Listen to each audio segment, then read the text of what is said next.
நீ ஏன் சொல்ற அது கண்டாண்டா அது தென்னை மரம் வச்சுக்கிற மாதிரி அந்த மோட்டு நேரில் ரெண்டு பனை மரம் 10 ஓடி அப்புறம் ஓடி விட்டாங்க. அங்கே கல் கட்டிக்கிறான். கல் கட்டி இந்த பனை மட்டைக்கு வருது இல்லை மட்டை அது உள்ளே வீசி ஊற்றி ஊற்றி விட்டு வச்சுக்கிறான். மட்டை உள்ள 2 மட்டையும் சேர்த்து விட்டுட்டு நான் ஒரு கால் அந்த ஒரு கால் போட்டு நல்லா கல் கட்டிட்டு படுத்துக்கிற அப்படியே தான் மேலே மற்ற மேலேவா அது மேலே கட்டில் போட்டு மேலே இல்லை ஒரு திட்டமான வீட்டில் மாயிட்டு தானே வச்சுக்க பத்துக்கிறேன் அரிக்கிட்டு அதை கணிக்கிட்டு போறா அங்கே கத்துது தம்ட்டேன் ராவல்லையா ராவல்ல தான் தம்ட்டை நல்லா வச்சு பட்டணம் மாட்டோம் காயுது பார்த்தா கத்துது அம்மா தம்ட்டை கத்துது அது கோயிக்கால இன்ஜின் வச்சுக்கிறான் பாரு அங்கே ஒரு இது மாமரம் இருந்துச்சு அந்த மாகம் பார்த்தா ஒரு உழுக்குது பாரு உழுக்குச்சா இது உழுக்கிட்டு என்ன பண்ண அது போயிட்டு பார்த்துக்கிட்டு தோணும் மாதிரி ஒரே இட்லி தான் மலைக்கு இது கிடைச்சிச்சு கட்டில் கிட்டலாம் பொத்துன்னு கீ வந்து போச்சு வந்து வீழ்த்து கீ வீழ்ந்து ஏந்து அப்படியே வந்தா போகுது கத்திக்கினேன் இது படம் மேலே தான் அப்படியே என்ன பண்ணேன் ஒன்று கூட பண்ணல அதாவது எது எட்ட வந்து உட்காந்துக்கினேன் என்ன பண்ணாச்சு சிவலிங்கம் பாப்பா என்ன பண்ணாரு நீ அந்த மாதிரி இருந்துச்சுன்னா நீ கெட்ட போவதா குழந்தைன்னு எங்கள் சொல்கிறாரு. அப்போது பழக்கம் அதுக்கு முன்னே பழக்கம் கீயை படுத்துக்கோ கீயை படுத்துனா அந்தத்தில் நிற்கும் அது வந்து அந்தத்தில் தான் நிற்கும் நடந்து போவாதான் அந்த ஆகாயத்திலே போகிற மாதிரி அது போவான் அப்படின்னு பார்த்தா அது அதேமாதிரி தக்குது.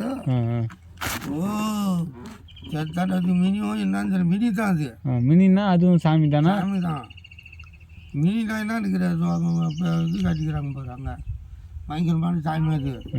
அப்புறமேட்டு என்ன பண்ணா இங்கே ஒரு செருப்பு கட்டுவான் அங்கே கட்டி வேப்பம் கொத்து வச்சா தள்ளி வச்சு பார்த்தேன். 2வது கிட்ட வரல அதோட கடி அதில் ஒன்றுமே தெரியல. இப்பெல்லாம் கிடையாது அது வாய்ப்பு நம்ம.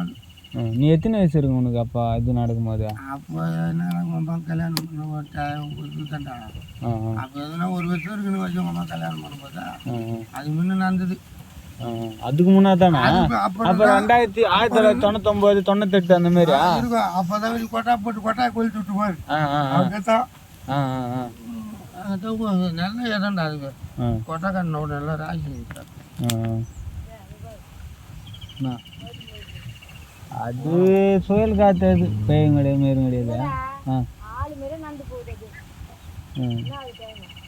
டைம் 11:30 அது 11:30 தான் 11 மணிக்கு வந்து இல்லை நான் கூடப்பா அவங்க இவங்க கண்ணு இருக்குது பார்த்தியா ஜெய்வல் இல்லை அதோப்பா இவங்க கண்ணு இருப்பா இந்த மூர்த்தி கண்ணு இருக்குது பார்த்தியா. நான் அப்படி போய் நிற்கிறேன் இப்படி போயிட்டு அப்படி வீட்டுக்கு போகலாம் இந்த பையன்லாம் பொறிக்கணும் போகலான்ட்டு அப்படியே போகலான்னு இப்போ கிட்ட போய் அந்த கிணறு கிட்டோம் பார்த்தா தொம்முன்னு குச்சிச்சியா. என்னடா இதை கேள்வி வந்துருக்கு பார்த்தா மறுபடியும் தொம்முன்னு குச்சி 3 தடவை தொம்முன்னு குச்சிச்சு அந்த கிணத்துடா. போய் எட்டி பார்க்குறேன் ஒன்றுமே காணோம். ஏன்னா அது ஆள் குச்சி மாரி கேச்சு தண்ணி அலம்பே இல்லை.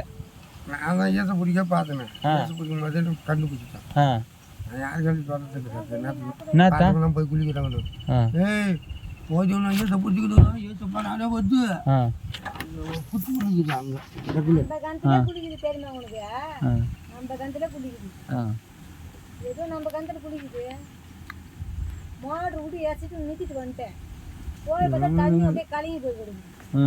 ஆடு பிடிச்சா எப்படி கலங்கும் அது மாதிரி கலங்கிட்டு இருக்கு. ஆனால் தும்முன்னு வீது அது என்னன்னு தெரியல. ஆனால் தெரியுமா அது தண்ணி மொத்தம் அப்படியே கலங்கி. நீ என்னப்பா பார்த்தா ஜெய்வல் கந்தல் தான் குதிக்குது நல்லா பிடிச்சிட்டு 10 மணி தங்க பிடிச்சி அது அப்பெல்லாம் கிடையாது இப்போ தானே வச்சாங்க. அதான் ஒரு 10 மணி 11 மணி இருக்குன்னு வச்சுக்க போட்டு காற்று ஓட்டுதுன்னு சொல்லிட்டியா அப்படியே புத்துல பூச்சி ஈசை ஊற்றான் ஈசை வந்துங்குது வந்தா தும்முன்னு குச்சிச்சு அழியுது அப்படியே தண்ணி அந்த கழுத்துல. சரி அஞ்சு என்ன நடக்கும் அது என்ன மயிறு பிடிங்க பாருங்க அப்படின்னு நம்பியாச்சிங்கன்னா ஈசை பிடிச்சிங்க திரும்ப பார்த்தா குதிக்குது தொம்மு எப்படி இருக்குது ராவில் அப்படி கரை இஞ்சின்னு வீல அந்த மாரி சத்தம் இருக்குது அங்கே குளிக்குது சாமி. அந்த கிணத்துலயும் அது நான் இங்கே தான் பார்த்தேன், அந்த கிணத்துல தான் பார்த்தேன். அப்படியே எப்படி ஜாலியாக வரும் பொழுது அப்படியே குளிச்சிங்கன்னா ரெண்டு குளிக்குது. பெயிண்ட்காரன் கிணத்துல, ஆ அந்த ஆலிவுட் கிணத்துல ஆ எல்லாம் குளிக்கிற இடம். ம் ம் அவங்க தான் இங்கே இருக்கிறாங்களே எல்லைக்கு. அதான்.